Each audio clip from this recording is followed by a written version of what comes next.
Amados, semana passada nós falamos sobre o povo de Israel que estava sofrendo, vivendo um caos, que parecia que Deus não estava trabalhando, e a palavra do Senhor mostrou que Deus continua trabalhando. Quem lembra, fala amém. Glória a Deus. E hoje, eu queria também falar do povo de Israel, numa outra situação, onde o povo estava sofrendo, e Deus estava presente. Talvez não é a maneira que a gente quer, mas é a maneira que Deus age e não a nossa vontade.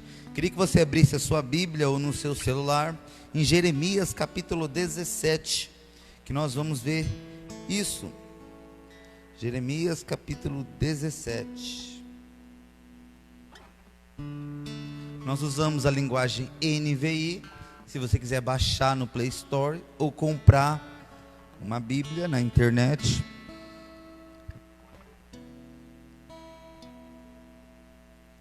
Eu baixo a Bíblia e tem as anotações, não sei se você consegue enxergar, que dá para você até marcar com cores, né? Antigamente tinha aquelas. Então isso me ajuda muito, porque às vezes eu estou lendo assim e eu pego anotações que eu mesmo fiz na Bíblia e é muito edificante. De graça, lá no Play Store. Jeremias capítulo 17, versículo 5, diz assim: assim diz o Senhor: maldito é o homem que confia nos homens, que faz da humanidade mortal a sua força, mas cujo coração se afasta do Senhor. Amém? Quem já ouviu esse versículo, fala amém. Muitas vezes, alguém vai pedir alguma coisa emprestado, ou você vai fazer um favor, alguém vai falar alguma coisa para você, aí a gente fala assim: não, porque a Bíblia diz: maldito o homem que confia no homem, então eu não vou emprestar ou não vou te ouvir. Muitas vezes nós citamos essa passagem erroneamente, porque não é isso que a palavra do Senhor está dizendo. Não é em relação a você simplesmente confiar no homem ou não confiar no homem. Tanto é que quem estava dizendo essas palavras era um homem, o profeta Jeremias. O profeta Jeremias, ele não iria falar: maldito o homem que confia no homem, no sentido de confiar, porque senão as pessoas não iriam confiar nem nas suas próprias palavras, apesar de ser uma inspiração de Deus, mas quem estava dizendo era o profeta Jeremias. Então a pergunta é: qual o sentido que Deus está dizendo quando Deus diz maldito o homem que confia no homem? Para nós compreendermos, nós precisamos entender um pouco a raiz dessa palavra homem. No hebraico ela se chama Geber. Maldito o Geber que confia no Adam. Não é a mesma palavra para homem. O que é Geber? Geber é um homem corajoso, é um homem poderoso, é um homem forte, é um homem sábio, é um homem guerreiro. Então Deus está dizendo: maldito o homem forte, sábio, guerreiro, poderoso, que confia no Adam. Adam significa humanidade, homens. Então Deus está dizendo: maldito o homem poderoso, forte, guerreiro, sábio, que confia no homem, ou na humanidade, ou nos homens. Esse é o sentido que o Senhor está falando. Aí a parte B desse versículo diz assim: que faz da humanidade mortal a sua força, mas cujo coração se afasta do Senhor. Então aqui está o contexto do versículo. Maldito é o homem forte, poderoso, guerreiro, que confia em outro homem, que faz do outro homem a sua força. É aquela pessoa que ela confia simplesmente no que aquele homem vai fazer, ou o que aquele homem é. O braço, a força está no homem, não em Deus. Aí o Senhor está dizendo que maldito é esse homem que põe a sua esperança em outro homem, que se apega totalmente em outro homem, não se apega a Deus, que confia no que o homem é e o que o homem pode fazer, e não confia mais em Deus, confia mais no homem. Então maldito o homem que confia no homem, no poder do homem, na sabedoria do homem, na riqueza do homem, na capacidade do homem, no dom do homem. Para Deus é maldito. Vou dar um exemplo, colocando uma questão política. O governador Dória, quando eu comecei a ver ele na televisão, ele é um homem que ele tem dinheiro. Então ele decidiu se candidatar a prefeito, e ele falou assim: eu não vou me candidatar a outras, hierarquias, governador, presidente, eu só quero ser prefeito, porque eu quero mudar a cidade de São Paulo. E algo que me chamou a atenção foi quando ele falou que o salário dele, cada mês do salário dele, iria para uma instituição de caridade. Então eu olhei o Dória assim na televisão, falei: meu, o cara vai doar o salário dele cada mês para uma instituição de caridade. E ele começou a sair na rua e trabalhar com as pessoas, e começou a fazer um reboliço. E muitas pessoas começaram a confiar no Dória. É o homem, olha o que ele está fazendo, olha o que ele é. E hoje, a maioria está decepcionado com Dória, pelo que ele está se tornando, pela política dele. É isso que Deus está dizendo: de maldito o homem que confia no homem, porque se você confia no homem, você vai se decepcionar. Aí tem o governador do Rio de Janeiro, aquele Witzel lá, não sei o nome do cidadão, e ele é um juiz. Aí quando você pensa, um juiz, e nós sabemos no Rio de Janeiro a situação de roubo, que é muito grande, dos governos. E ele é um juiz, ele estava em último na pesquisa, mas ele veio contra a corrupção e ele ganhou a eleição, mas hoje ele está sendo investigado por roubo na política. Então muitas pessoas que votaram, que depositaram a sua confiança, que viram nele um milagre que ia acontecer, se decepcionaram. Aí quando eu olho, por exemplo, o Sérgio Moro, ele sempre batalhou ali contra a corrupção, e eu olhei e falei: nossa, eu admiro esse cara. E muitas pessoas começaram a ter uma certa idolatria ao Sérgio Moro, e cartaz do Moro, e Moro não sei o que. Aí o Moro foi ministro, aí pronto, o Deus Moro vai mudar o Brasil, vai acabar com corrupção e etc. E nós vemos recentemente, até o tempo que o Sérgio Moro estava na política como ministro, ele não fez praticamente nada de relevante assim. E nós vemos recentemente ele dar uma entrevista para a Rede Globo, algo que ele sempre pregou contra, e nós sabemos qual que é a política da Rede Globo, qual que é a doutrina da Rede Globo. Então para muitas pessoas, você é uma decepção, Moro. O Datena até falou que nunca esperou isso do Moro, e muita gente não esperava. Aí a Bíblia diz: maldito o homem que depositou a sua confiança no Moro, achando que era o Moro que iria trazer uma mudança. E para finalizar, o nosso presidente do Brasil, o Bolsonaro. Irmãos, eu vou ser sincero, eu votei no Bolsonaro, e com o tempo, hoje, a gente presencia algumas coisas que decepcionou a muitas pessoas, quando a gente vê aquele remédio, por exemplo, cloroquina lá, que 2 ministros já foi dispensado praticamente, um pediu as contas, que a ciência já provou que não tem uma eficácia, não sei se é fato ou não, mas a ciência diz. Mas o Bolsonaro, ele é irrelevante em relação a isso, ele quer, e ele quer, e ele quer. E para isso muitas pessoas se decepcionaram com o Bolsonaro. E o que está prejudicando o candidato Bolsonaro? Os filhos dele, porque ele defende, ele quer proteger os filhos dele, só que os filhos dele não ajudam. Então é um candidato que as pessoas falaram: o Bolsonaro, quando for presidente, vai mudar o Brasil, vai transformar o Brasil. E muitas pessoas estão decepcionadas com o Bolsonaro. Muitas pessoas que acabaram idolatrando ao Bolsonaro estão decepcionados com eles. Baseado nisso, nós temos 2 tipos de pessoas. Aquela pessoa que ela olhou aquele candidato e ela colocou a sua esperança e ela se decepcionou. Mas por que se decepcionou? Porque nós precisamos entender que Deus pode transformar a nossa cidade, o nosso estado, o nosso país, mas é Deus.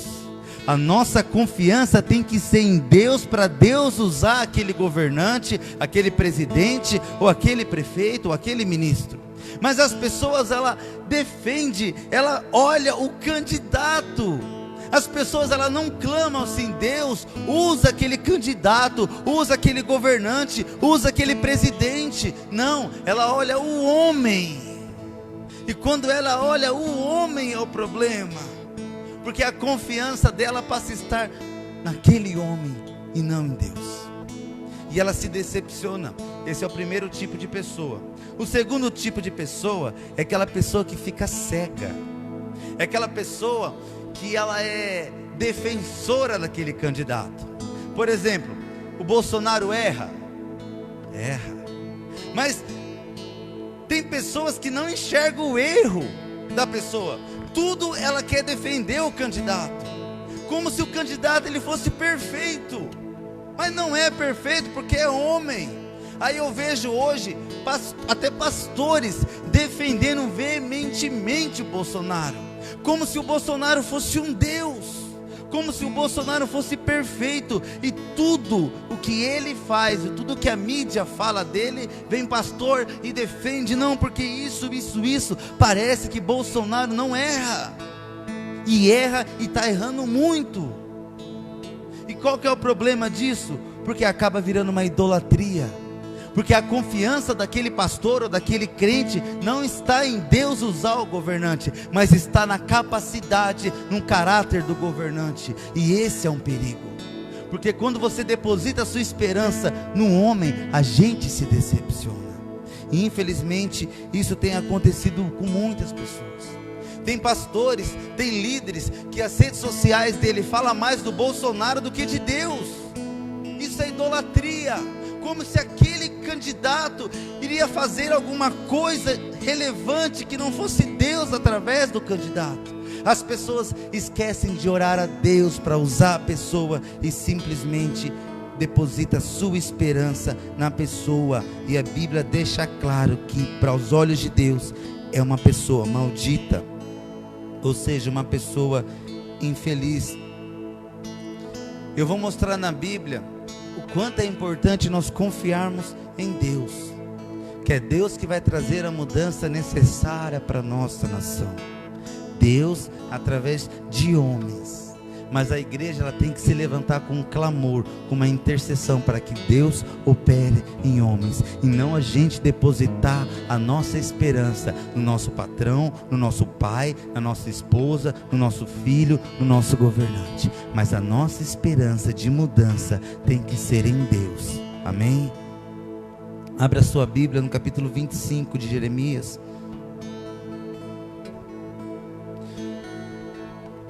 O contexto de Israel, que é uma nação idólatra, e Deus vem corrigir eles. E olha quem Deus vai usar para corrigir Israel. Jeremias capítulo 25, verso 3, diz assim: durante 23 anos a palavra do Senhor tem vindo a mim. Olha o que Jeremias está dizendo ao povo. Desde o 13º ano de Josias, filho de Amon, rei de Judá, até o dia de hoje. E eu a tenho anunciado a vocês dia após dia, mas vocês não me deram ouvidos. Embora o Senhor tenha enviado a vocês os seus servos, os profetas, dia após dia, vocês não os ouviram, nem lhe deram atenção. Quando disseram: converte-se cada um do seu caminho mau e das suas más obras, e vocês permanecerão na terra que o Senhor deu a vocês e aos seus antepassados para sempre. Não sigam outros deuses para prestar-lhe culto e adorá-lo. Não provoque a minha ira com ídolos feitos por vocês. Olha o que Deus diz: e eu não trarei desgraça sobre vocês. Mas vocês não me deram ouvidos e me provocaram a ira com os ídolos que vocês fizeram. Trazeram desgraça sobre si mesmo, declara o Senhor. Portanto, assim diz o Senhor dos Exércitos: visto que vocês não ouviram as minhas palavras, convocarei todos os povos do norte e o meu servo Nabucodonosor. A Bíblia está dizendo meu servo Nabucodonosor. Nabucodonosor é um homem ímpio, idólatra e mau. Mas quando Deus quer agir, quando Deus quer tratar, quando Deus quer corrigir, quando Deus quer operar, Ele vai usar até aquele que é o menos provável. Ele diz: o meu servo Nabucodonosor. Continuando o texto: rei da Babilônia, declara o Senhor. Eu os trarei para atacar essa terra, os seus habitantes e todas as nações ao redor, eu os destruirei completamente, e os farei um objeto de pavor e de zombaria, em uma ruína permanente. Darei fim às vozes de júbilo e de alegria, às vozes do noivo e da noiva, ao som do moinho e à luz das candeias. Toda essa terra se tornará uma ruína desolada, e essa nação e essas nações estarão sujeitos ao rei da Babilônia durante 70 anos. Então Deus chega e Deus olha a nação de Israel, que está uma nação idólatra, ímpia, que se esqueceu de Deus. Aí Deus olha e Deus fala assim: eu preciso corrigir esse povo. Aí você entende que Deus pode fazer o que Ele quiser? Você entende? Então Deus olha assim: deixa eu ver o que eu vou fazer para corrigir esse povo. Já sei, eu vou usar esse aqui, rei da Babilônia. Vai lá e persegue o meu povo, a nação de Israel. E o povo vai, e Deus declara: e durante 70 anos vocês serão cativos. Então Deus está trazendo uma mensagem para o povo, que está dizendo: o rei da Babilônia vai vir, vai dominar vocês, vai levar vocês cativos, e vocês vão ficar cativos durante 70 anos. Acabou. Essas são as palavras de Deus.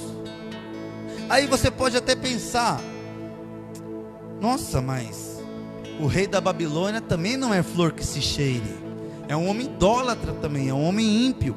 E olha a continuação do texto no verso 12, diz assim: e quando se completar os 70 anos, castigarei o rei da Babilônia e a sua nação, a terra dos babilônios, por causa das suas iniquidades, declara o Senhor, e a deixarei arrasada para sempre. Cumprirei naquela terra tudo o que falei contra ela, tudo o que está escrito neste livro que Jeremias profetizou contra todas as nações, porque os próprios babilônios serão escravizados por muitas nações e grandes reis, e eu lhes retribuirei conforme as suas ações e as suas obras. Então não é que Deus vai usar o rei da Babilônia de boa, não, porque as obras do rei da Babilônia, as obras dos babilônios também são obras más, também é uma nação idólatra. Então primeiro Deus vai corrigir o seu povo, mas Deus é justo. Aí Deus olha para o rei e falou assim: não, mas você também vai ter um tempo, viu? Porque agora eu vou tratar você também. E nós lemos que Deus chegou e deixou o rei da Babilônia 7 anos comendo um capim como animal. Por que que Deus faz isso? Porque Ele é Deus, Ele faz o que Ele quer.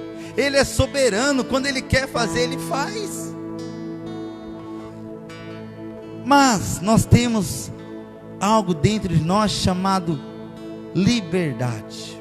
Deus, Ele decreta algo. Por exemplo, Deus decretou que há um céu, mas Deus decretou que há um inferno. Mas nós temos a liberdade de obedecer a Deus e ir para o céu, ou desobedecer a Deus e ir para o inferno. Mas existe um céu e existe um inferno. E Deus, Ele é soberano. Deus chega e Deus fala: nação, vocês vão ser cativos do rei da Babilônia.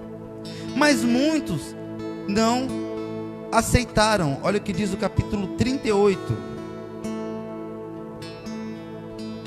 Capítulo 38. Muitos não aceitaram o que o profeta estava dizendo. Aí Deus usa o profeta para falar de novo. Verso 2 diz assim: assim diz o Senhor: aquele que permanecer nessa cidade morrerá, pela espada, pela fome e pela peste. Mas aquele que se render aos babilônios viverá, escapará com vida e sobreviverá. E assim diz o Senhor: esta cidade certamente será entregue ao exército do rei da Babilônia, que a conquistará, e ponto final. Aí quando o profeta vem falar, o povo fala: não, eu não vou ser cativo, eu não vou levar para ser escravizado pelo rei da Babilônia, eu vou permanecer em Jerusalém, eu vou lutar contra o rei. Aí Deus falou assim: eu acho que vocês não estão entendendo. Eu estou falando que vocês vão ser cativos, e se vocês ficarem aqui, vocês serão mortos pela espada, que é uma guerra contra o rei da Babilônia. Mas Deus estava com o rei da Babilônia, que até chamou de meu servo. Então se você ficar, Deus está falando, vocês serão mortos pela espada, Os que não vai ser morto pela espada, vai ficar morto de fome, vai morrer de fome. E o que não for morrer de fome, vai morrer de peste, que é uma pandemia. Por quê? Porque Deus decretou, porque Ele faz o que Ele quer. Então Deus chega, dá um decreto: o rei está vindo, vocês vão lá e vocês vão ficar cativos 70 anos.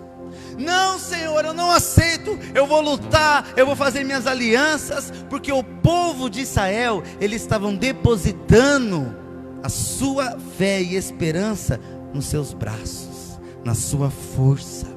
E é por isso que Deus chega e Deus fala: maldito o homem que confia no homem. Porque eles estavam olhando o rei da Babilônia que estava vindo, ele estava querendo fazer aliança com o Egito, ele estava na esperança que o Egito iria ajudar eles, na esperança que os soldados de Jerusalém iriam guerrear contra o rei da Babilônia.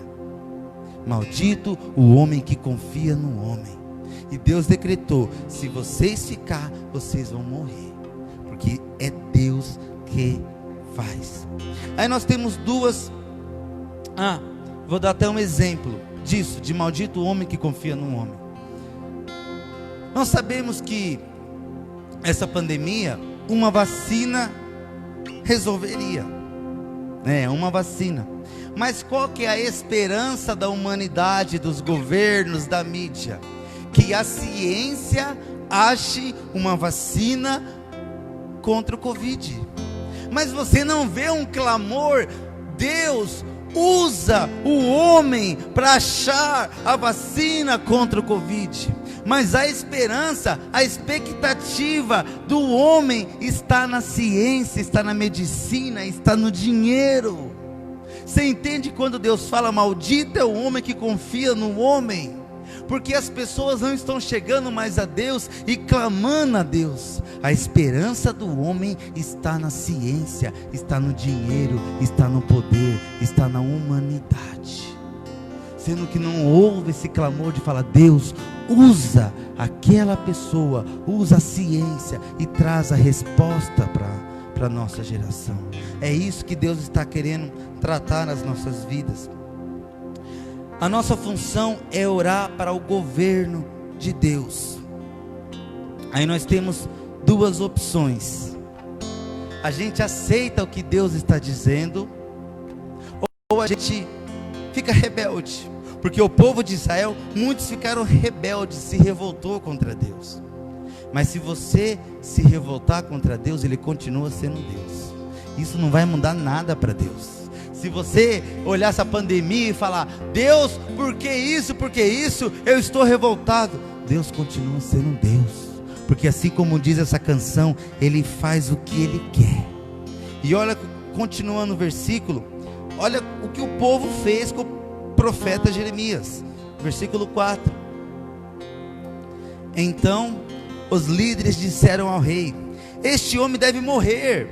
Ele está desencorajando os soldados que restaram nessa cidade, bem como todo o povo, com as coisas que está dizendo. Este homem não busca o bem deste povo, mas a sua ruína.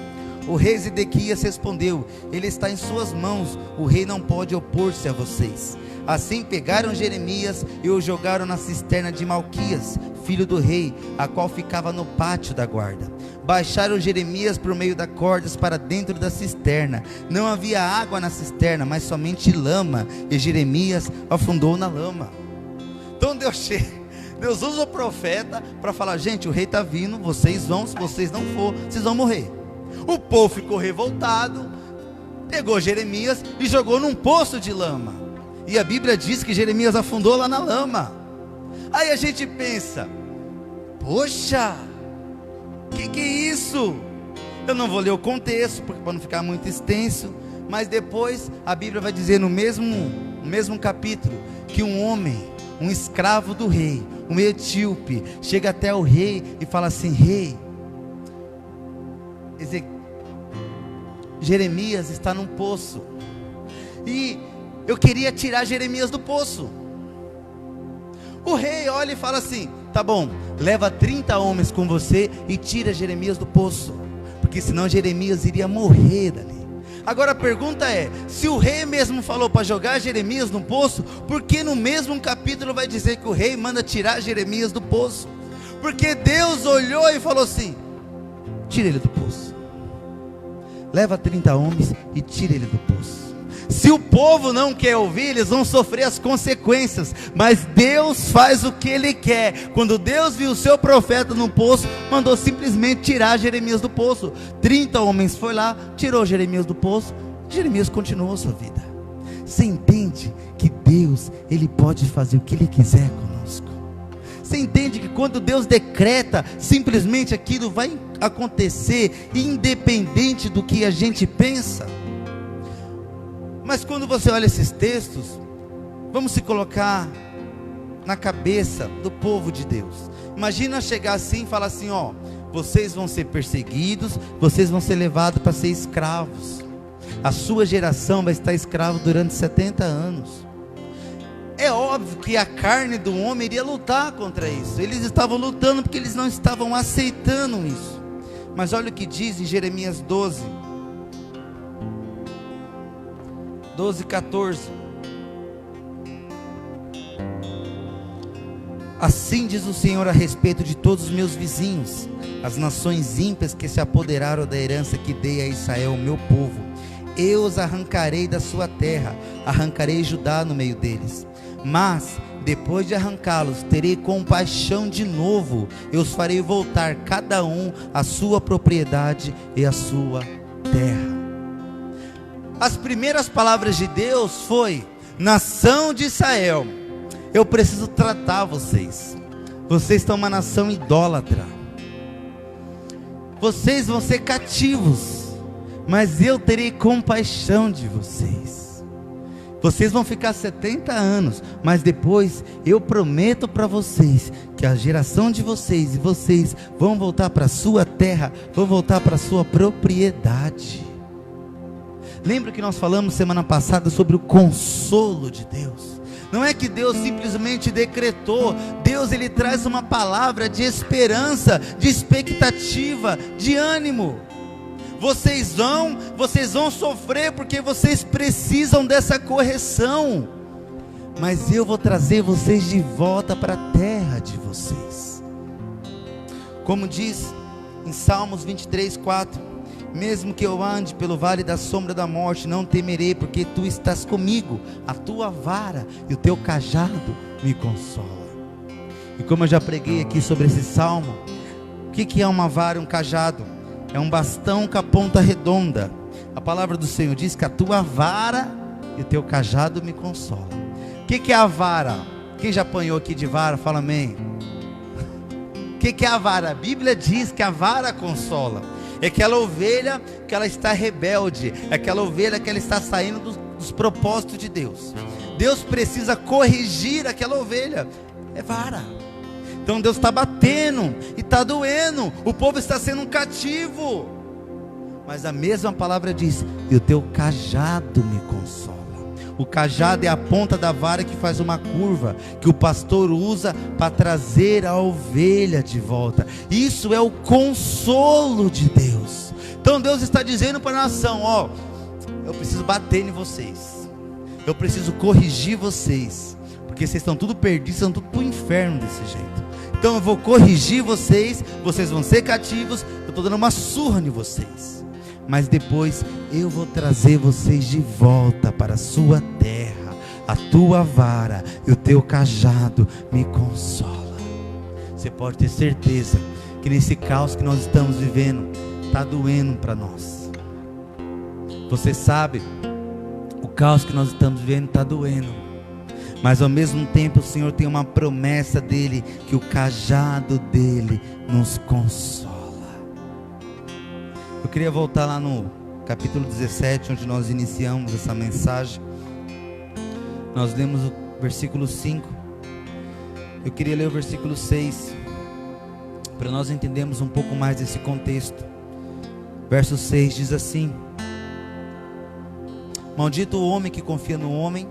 Verso 6: ele será como um arbusto no deserto, não verá quando ver algum bem, habitará nos lugares áridos do deserto, numa terra salgada, onde não vive ninguém. O homem que confia no homem, ele vive como um arbusto no deserto, ele vive solitário. O homem que confia no homem, ele se decepciona. Verso 7. Mas bendito é o homem cuja confiança está cuja confiança nele está. Ele será como uma árvore plantada junto às águas, que estende as suas raízes para o ribeiro. Ela não temerá quando chegar o calor, quando chegar a pandemia, porque as suas folhas estão sempre verdes. Não ficará ansiosa, preocupada no ano da seca, nem deixará de dar o fruto. Bendito o homem, feliz o homem, que a sua esperança não está no homem, mas está no Senhor. Porque se a sua esperança está no homem, é como um arbusto, vai viver no deserto, solitário, sofrendo com a seca. Mas o homem que confia no Senhor, o Senhor é como um rio no ribeiro, o rio de água, e foi plantada uma árvore junto ao ribeiro, próxima a ribeiro. O que acontece? Quando uma árvore é plantada junto ao rio, as suas raízes, elas começam a crescer, e as águas do rio fortalecem aquela árvore, e ela não depende mais da chuva, ela não depende mais do homem molhar ela. É simplesmente a energia dela, a força dela vem do rio. E o Senhor está falando que a nossa confiança não pode ser no homem, tem que ser no rio, tem que ser no Senhor. Porque quando vir a seca, independente para o cristão, porque a sua fonte está no Senhor e não está no homem. Porque o homem pode vir, pode molhar, mas tem um momento de seca que o homem para de molhar e vai virar um arbusto no deserto. Mas o Senhor diz que aquele que confia no Senhor, que a sua esperança está no Senhor, é como uma árvore que dá fruto, com folhas verdes. Ou seja, sabe o que é dar fruto? A pessoa, ela continua no seu ministério, ela continua na igreja, ela continua com Deus, ela continua na sua família, ela não está ansiosa, ela não está preocupada. Por quê? Porque a sua esperança não está no homem, está em Deus. E quando a esperança dela está em Deus, ela vive diferente. Ela não é arbusto, ela é uma árvore com folhas e fruto. Quem é árvore aqui fala amém. Verso 9. Cuidado, igreja. O coração é mais enganoso que qualquer outra coisa, e a sua doença é incurável. Quem é capaz de compreendê-lo? Maldito é o homem que confia no homem, porque o coração ele é enganoso. Tem outra versão tradicional, põe para mim, eu gosto mais dessa versão, que diz: enganoso é o coração mais do que todas as coisas, e perverso, quem o conhecerá? O coração ele é perverso. Em outras versões diz corrupto. Quando a gente deposita a nossa esperança na sua namorada, no seu marido, no seu filho, no seu patrão, na sua empresa, no seu governo, o coração é corrupto. Não se confia nessas pessoas, irmãos, não confia no homem. Nós precisamos neste momento estar mais confiante no Senhor. Verso 10: eu sou o Senhor que sonda o coração e examina a mente, para recompensar a cada um de acordo com a sua conduta, de acordo com suas obras. 11: o homem que obtém riquezas por meio injusto é como o perdiz que choca ovos que não pôs. Quando a metade da sua vida tiver passado, eles o abandonarão, e no final ele se revelará um tolo. Tem pessoas que confiam o seu homem ao dinheiro. Alguém já assistiu aquele filme 2012? Já assistiu 2012? O filme 2012 é um filme chamado Elísios. Ele é interessante porque ele fala exatamente o que o mundo prega. Porque o mundo prega que haverá uma calamidade, um apocalipse na terra, mas quem tem dinheiro, quem tem poder, vai para um lugar seguro, protegido, porque eles confiam no seu dinheiro, eles confiam no seu poder.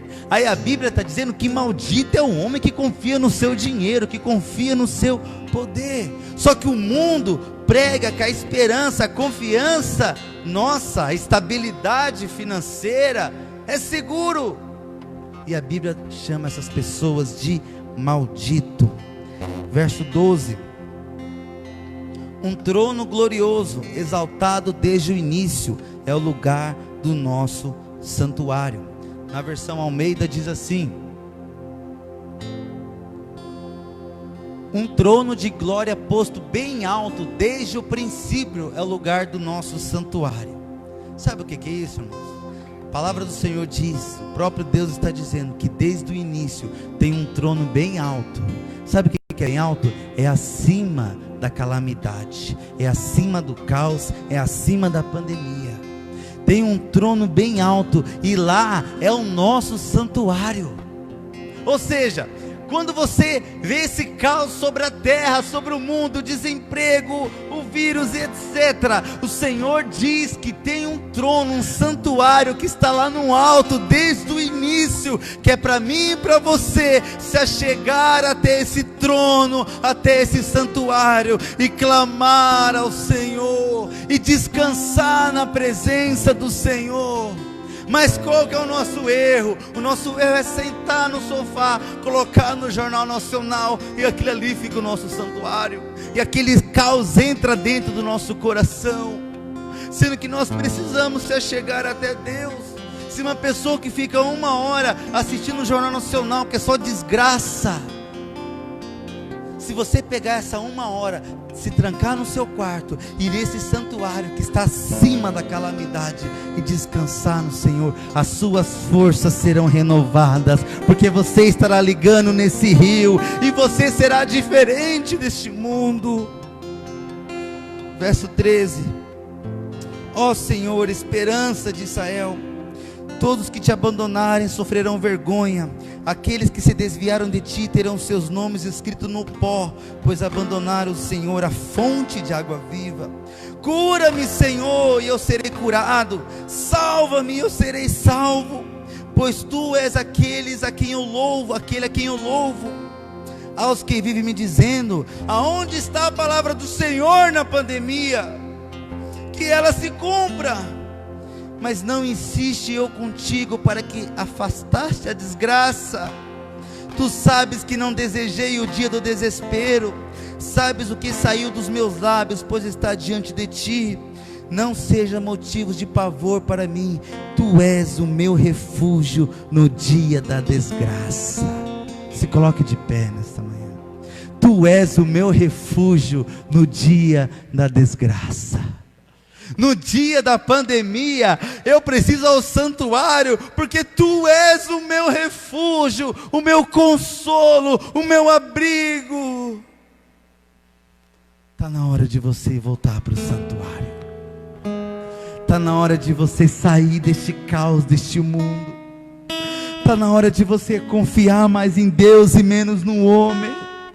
Está na hora de você parar de depositar sua confiança no seu trabalho, no seu patrão, no dinheiro. Está na hora de você confiar em Deus. Erga o seu clamor a Deus nesta manhã. Apresente a sua causa, a sua situação a Deus. Não seja como um arbusto, seja como uma árvore plantada junto às águas. Renova as suas folhas, renova os seus frutos. Cadê os seus frutos na pandemia? Em quem você está pondo a sua confiança? No homem ou em Deus? O que te assusta você? A calamidade que nós estamos vivendo. Cadê a sua esperança no Senhor? Oh Espírito Santo, vamos louvar nesta manhã.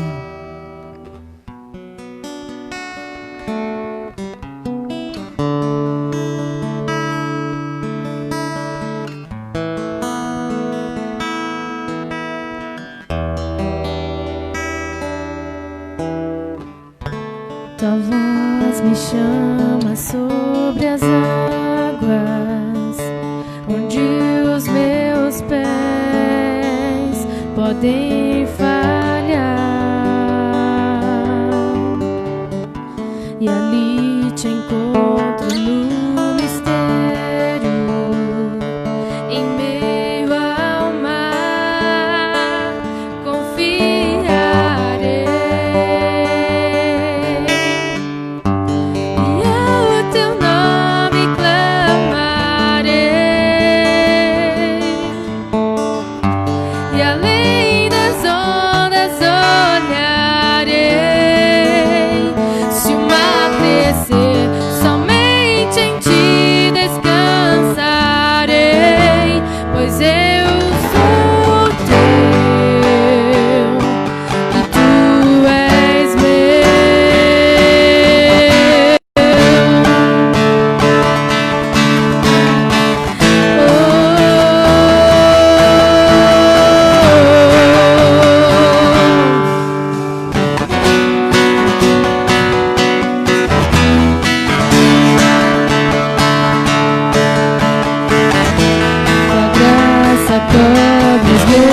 temores, tua forte mão me guiará. Se estou secado pelo medo, tu és fiel, nunca vais falhar. E eu teu nome clamarei, e além das ondas olharei. Se o mar crescer, somente em ti descansarei, pois eu sou teu e tu és meu.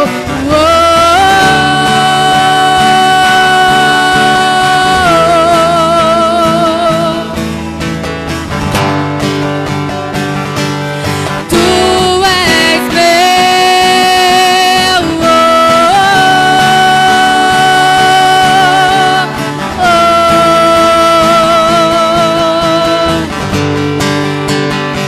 Confio em ti, Jesus.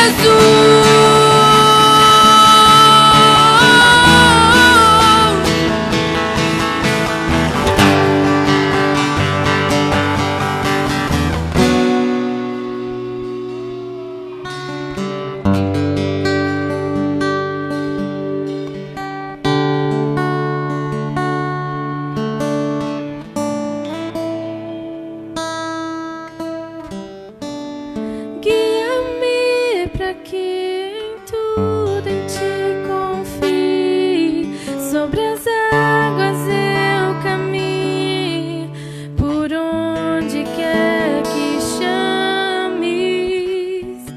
Leva-me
as águas eu caminhe, por onde quer que chames, leva-me tudo que já estive, e minha fé será mais firme, Senhor, em tua presença.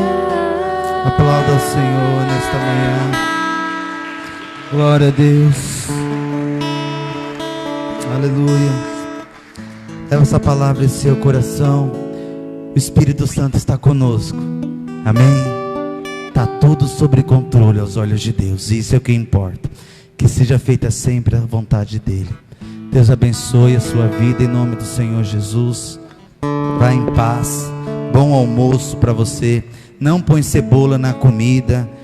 Em nome de Jesus.